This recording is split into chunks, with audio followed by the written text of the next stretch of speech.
what you're seeing in the marketplace as far as how those two are competing against each other. I mean, we've over the years seen some real fireworks between those two companies from somebody that's in it as a thought leader every day.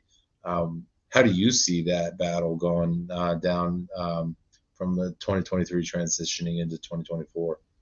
Yeah, that's an interesting point. I feel like actually, in the past, SAP versus Oracle has been, that's a common evaluation we would see fairly commonly. You and I going back, 10 years. I feel like 10 years ago, you'd see a lot of SAP versus Oracle evaluations. Clients would hire us to come in and figure out which is the best. I feel like we're not seeing that as much, but what we are seeing is more of a validation of whether or not S/4HANA could work for an existing SAP customer, or that Oracle Fusion could work for an existing Oracle legacy product customer. So to answer your question, I feel like S/4HANA is actually doing a lot better as far as migrating their legacy customers to the cloud, although there's a huge percentage, an overwhelming majority have not yet started their migration to S/4HANA. So good news, bad news, I suppose. That's good news. It's a lot of opportunity for SAP. But of that 35 or 37% of the SAP customer base that has started a transition to S/4HANA, there just seems to be a lot more movement there. We don't seem to be seeing as much movement in Oracle, though. We don't see as many Oracle Fusion implementations as we do S/4HANA. And I don't know why that is.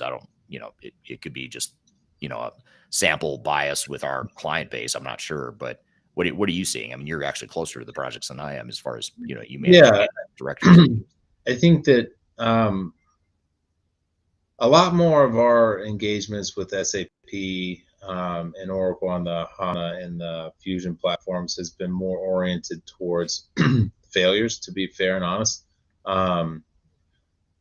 SAP implementations are really, really hard, and we usually get brought into them because something is hard and kind of carrying across the finish line.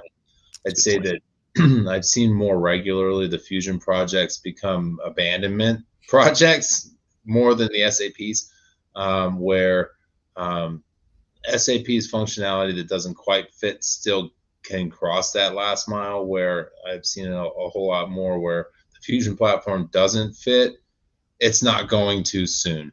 And that's I think the bigger worry for me on the Oracle side is that there's not a light at the end of the tunnel, where with the SAP platform, they've had a whole lot more time to really get good at it. I guess they've had about the same amount of time, but they've spent more time getting good at it, maybe is a better way of putting it. So we see more S/4HANA on that than the Fusion. But I'd say I would expect the Fusion to start coming up a bit more, because it is something that they've got a platform that they've done a great job of building.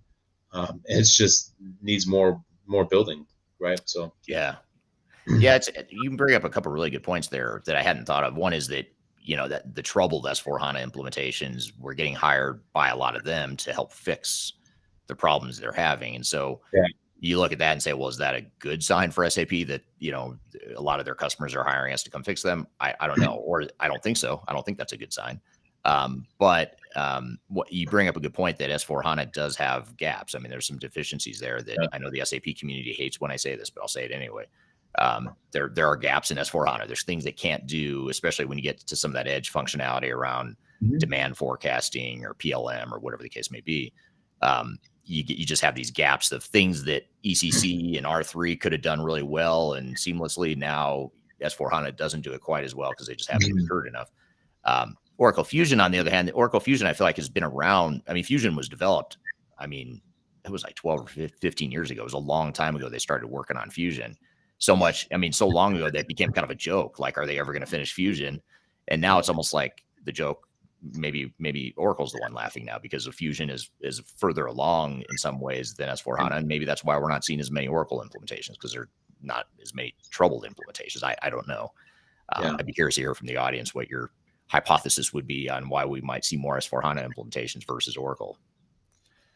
Yeah, it's an interesting question, and I do expect that to develop quite a bit more over the next few years, especially as when we get closer to that SAP deadline. People are going to start freaking out a little bit more. I actually talked to a guy in Brazil recently that was talking about changing to SAP, and I want to make that 2025 deadline, and I asked him, have you started yet?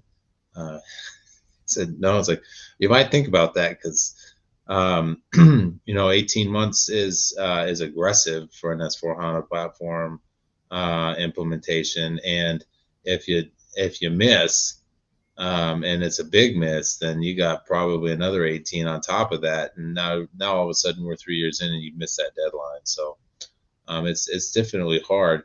I would say that the biggest advantage I see on SAP side is that we see more organizations that we're an SAP shop. SAP comes with a culture, and that is our culture. And so we are going SAP the whole way because of this. On the flip side, that the Oracle, I think that they do have a whole lot more of the depth where they've got it. So the Oracle side of it is, I would say, easier to implement. But easier is a relative term. Keep in mind. Yes, you didn't say easy; you said easier. Yes, comparatively, right? So I think that there's an advantage in that. So we'll see how that plays out over the next year. I think it's really going to start getting to the point where larger organizations are thinking more cloud based, and we'll see a bit more of that, which I think is actually worth bringing up our number one here, Microsoft Dynamics Finance and Operations, because I'd say that they will continue to really occupy a really great space, because not only can they compete with the SAP's, the S4HANA, and the Oracle Fusion platforms, but they can also compete better down market. And so if you're not a $500 million or larger, you don't belong in Fusion or HANA. You just don't. It's too expensive and too hard to do. And if you do bomb it, you've got fewer resources to recover. Yeah. But Dynamics, we've seen scale way down. And then I think Microsoft's bigger challenge is there is a gap, a big gap between Business Central and Dynamics.